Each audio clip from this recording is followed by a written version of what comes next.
Welcome back, you legends. I'm Dr. Callan. Let's get right into today's video. By the way, tomorrow I'll be off. It's actually my wedding. That's right. Most of you know that I'm married, but we never got to have a wedding because of the craziness that was 2020.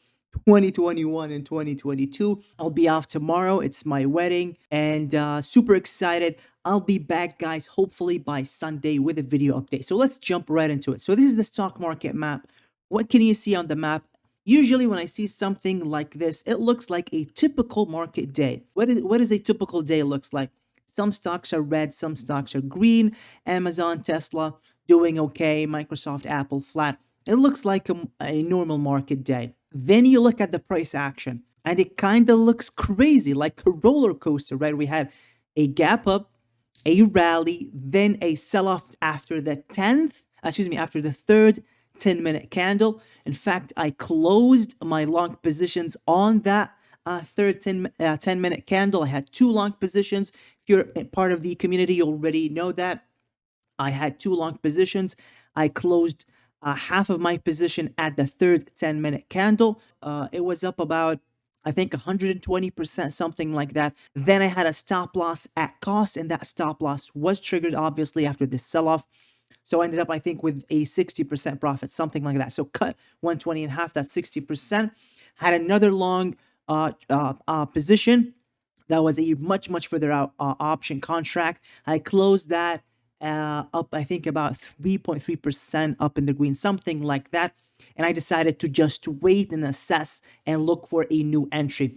So what the heck happened? Well, the smart money got it right. The smart money was right. Core inflation came in below consensus, 4.7% versus the consensus at 4.8%. Year on year, headline inflation came in at 3.2% versus the consensus at 3.3%. So the smart money got it right. We got that short squeeze to start the day. This is the daily chart for the S&P 500. We had that short squeeze gap up, massive gap to start the day. We were up, let's see, $2.50, half a percentage point at the top of the day. We were up 1.3% on the day. And then we had a complete reversal. Let's take a quick look at the 10-minute chart. Here it is, third green candle. I took profit right here at the third 10-minute green candle, up 120% on half that position. Then the stop loss triggered somewhere around here, I believe. And so I ended up with a 60% profit on that particular position. I ended up closing my longer dated option calls at this bounce because I expect a lower low. I did not get back into the trade. I want to see more before I do that. But as of right now, there are some bullish signs that I need to mention. First off, look at this. This is a double bottom with a bullish divergence, a higher low on the PPO, suggesting that on the 10-minute chart, we were beginning to turn back up towards the end of the day. So that was the first bullish sign. The second bullish sign is on the 1-hour chart. This is our proprietary 1-hour chart. You get access to this chart if you're part of the community.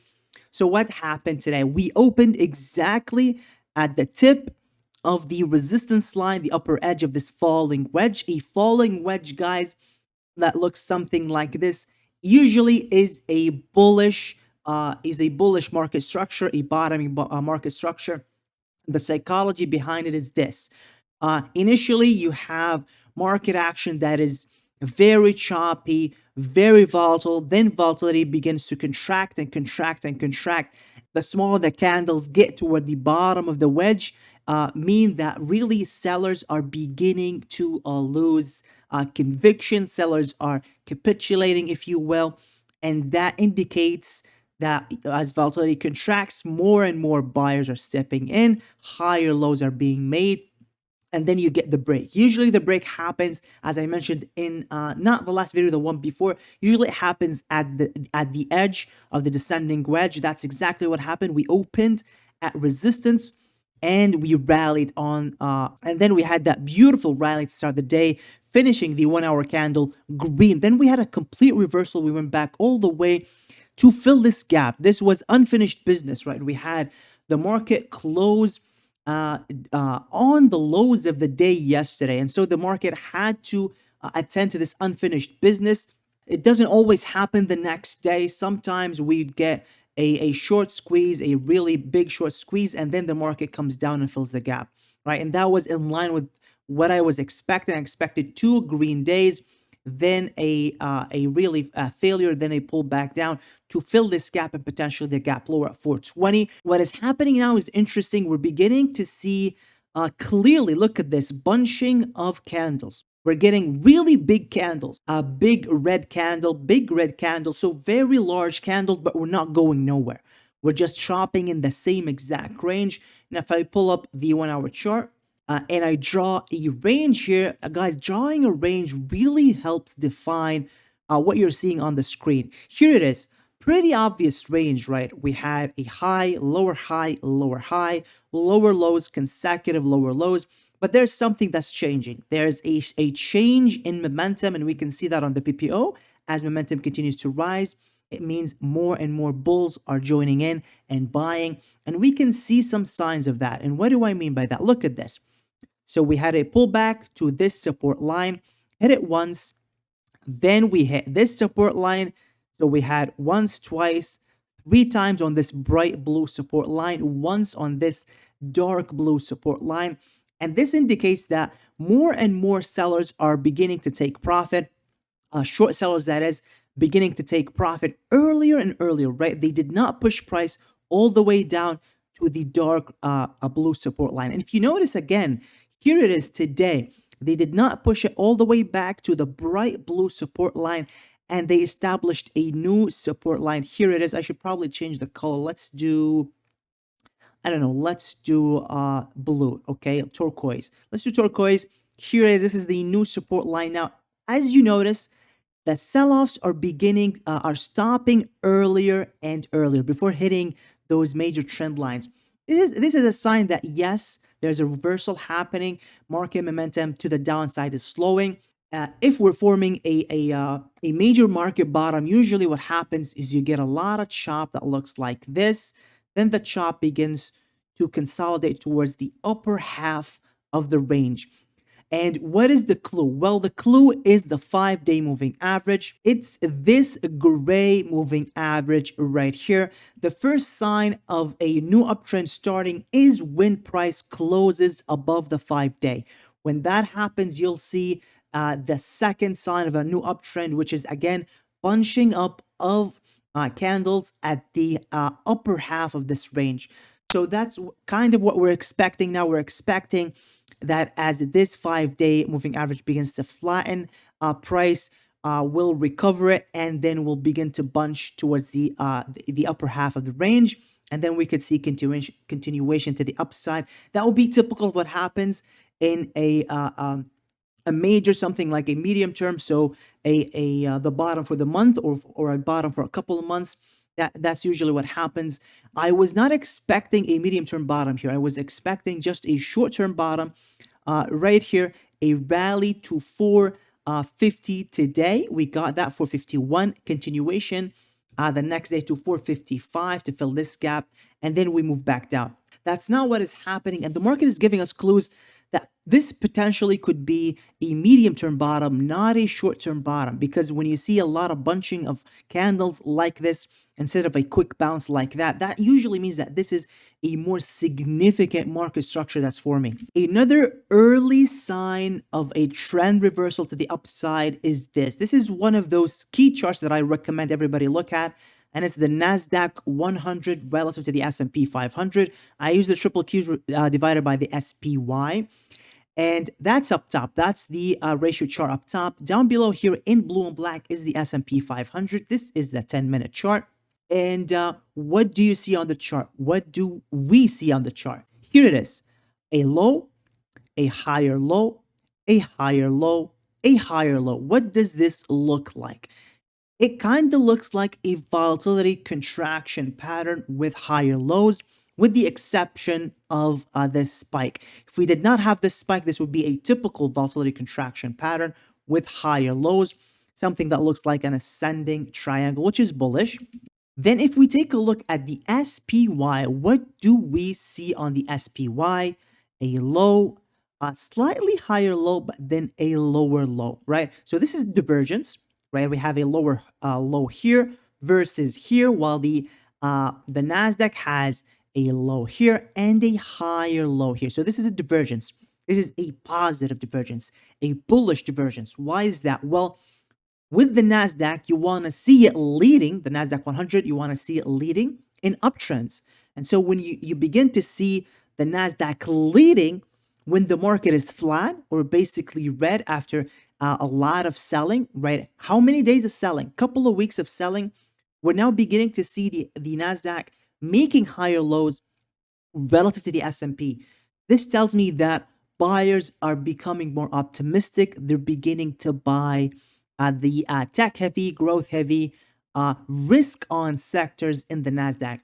And what evidence do we have for that? Well, if we take a look at the groups, here are the sectors for the day, guys. Cyclicals, communications, financials, tech. What are these? All of these are risk on sectors, meaning you don't buy these sectors unless you think the market is going up because they are associated with higher risk.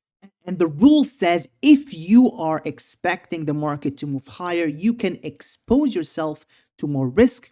When you expect the market to come down, you would reduce that risk by rotating out of these high risk assets, high beta assets and sectors into low beta, things like defensives and utilities.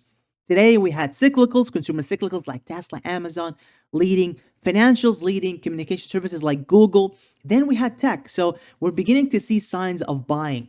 This does not necessarily mean that we have a bottom today, but all of these signs, if you put them together, they indicate that the market is now continuing its bottoming process. And it is a process, right? It doesn't happen in a single day. That's not usually how it happens. Usually you'd see one index bottom, then the second index bottoms, different stocks bottom at different days, but this is a bottoming process. That's what we're seeing as of right now. So why did the market sell off? Why would the market gap up, rally, and then sell off? Well, there are a lot of different explanations for why things like that happen.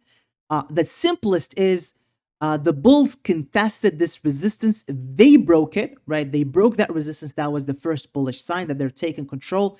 They lost control at the top. We had a sell-off, but that sell-off held. Look at these wicks. A lot of candle wicks here. A lot of candle tails. A lot of rejections happening here. The selling pressure is getting rejected here. That's usually when the smart money buys at these lows. So this is smart money buying at the lows. Let's take a look.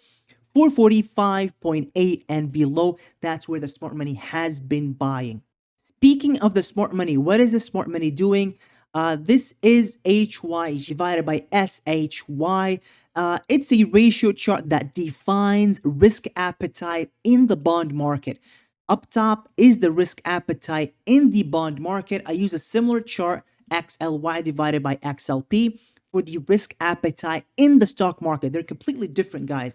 Usually the bond market will identify major turns several days, sometimes weeks ahead of the stock market. That's why it's called the smart money, and the stock market is usually dubbed the dumb money. So what does risk appetite look like in the bond market?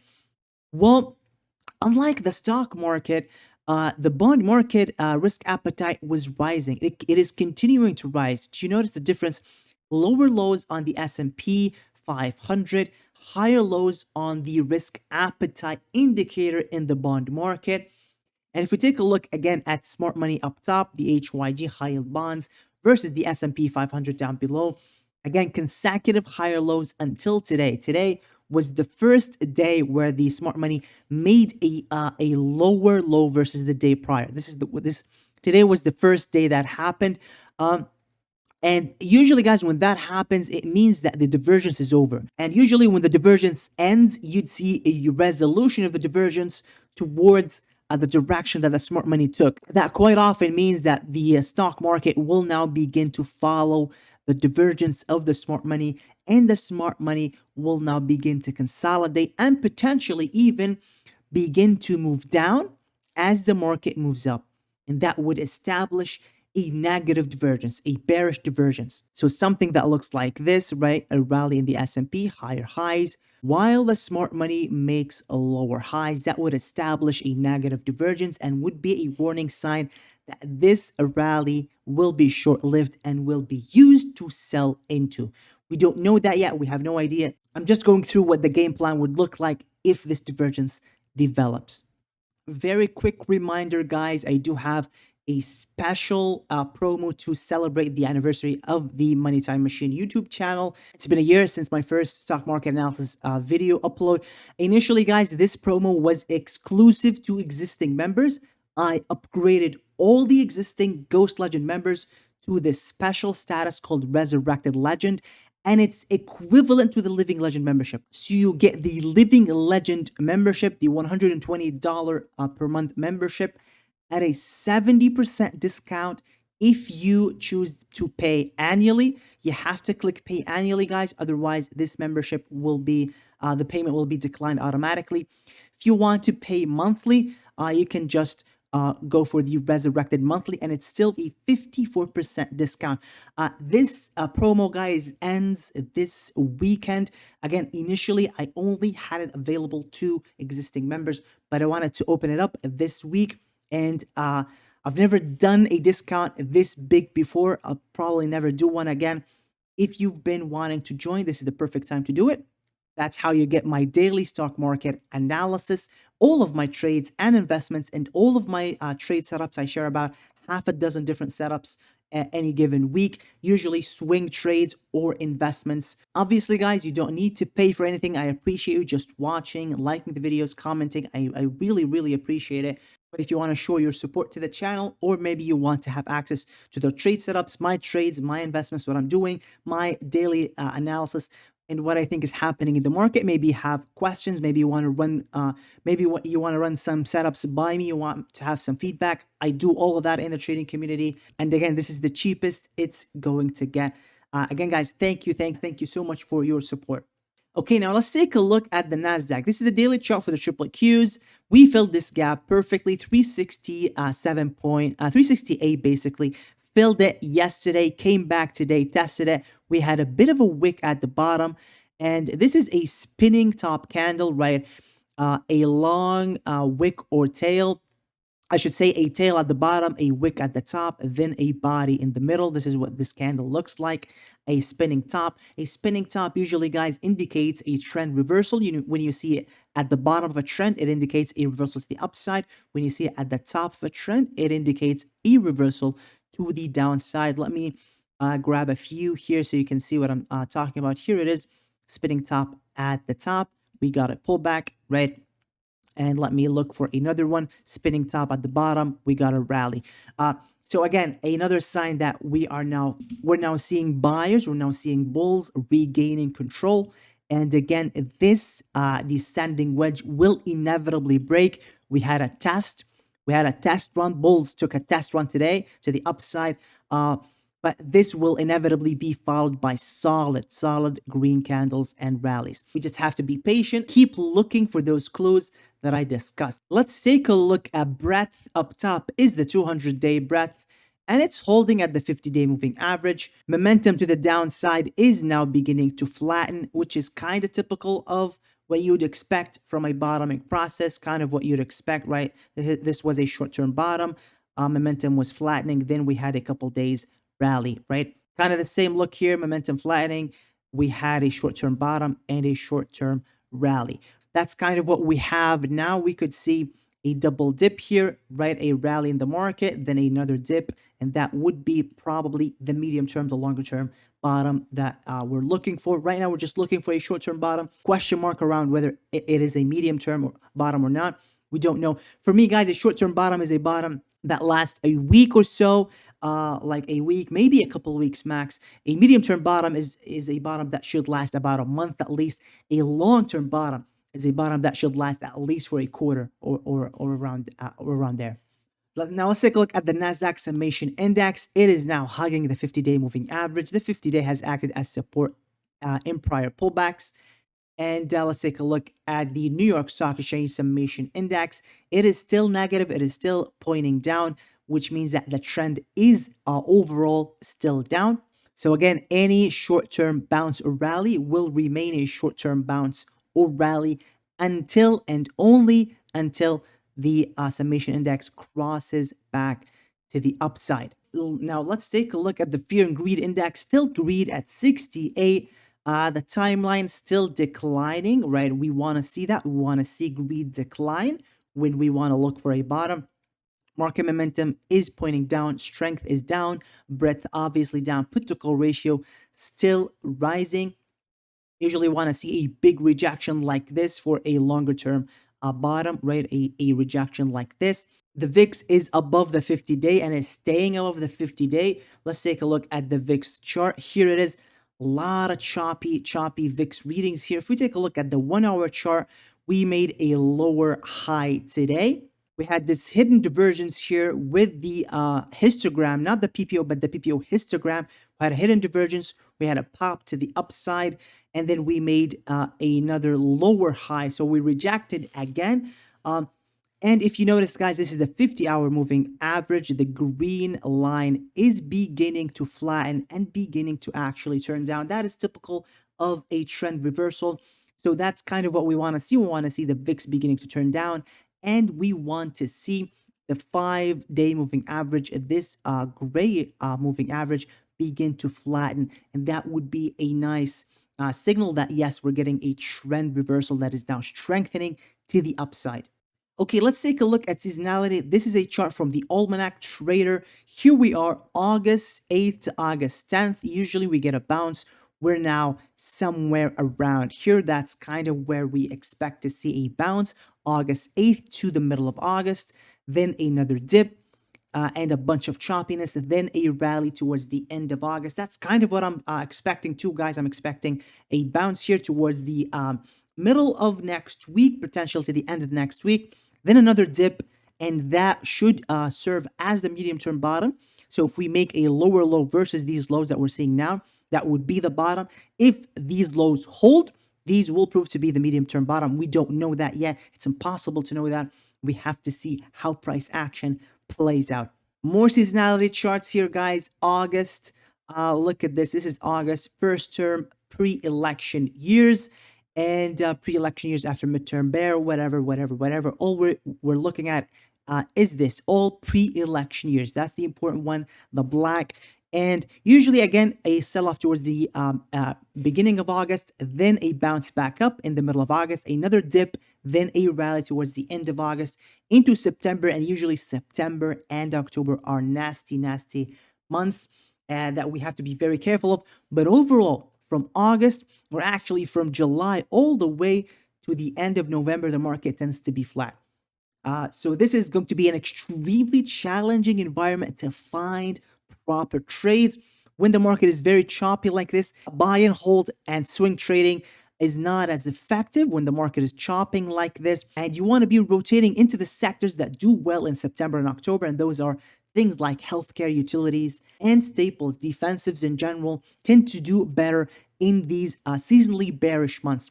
So maybe a swing, maybe an investment in a defensive rotation name that could work, or you'd have to be very careful at really reducing your exposure and reducing the number of trades that you place any given month. For example, you'd only place a handful of trades here at the beginning of August, buying, then selling towards the end of August, for example, and then just waiting out September and then buying again in late October.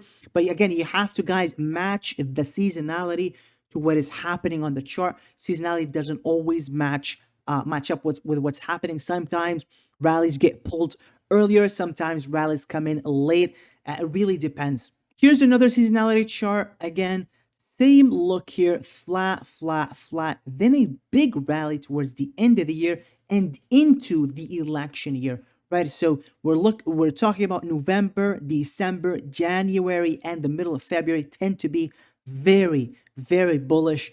And if you follow cycle analysis like I do, you will know that there's a big bottom that is expected in March to early April of next year. And then after that, again, another cycle. It really depends on what happens with the economy next year, but this is generally what the seasonality looks like. That's all I have for today, guys. Thank you so much for watching. If you watched till the end, I thank you and I appreciate you. If you did not enjoy the video and you stuck around, I thank you for your time and attention. I'll catch you all in the next one. Have a lovely one. Bye-bye. Oh, wow.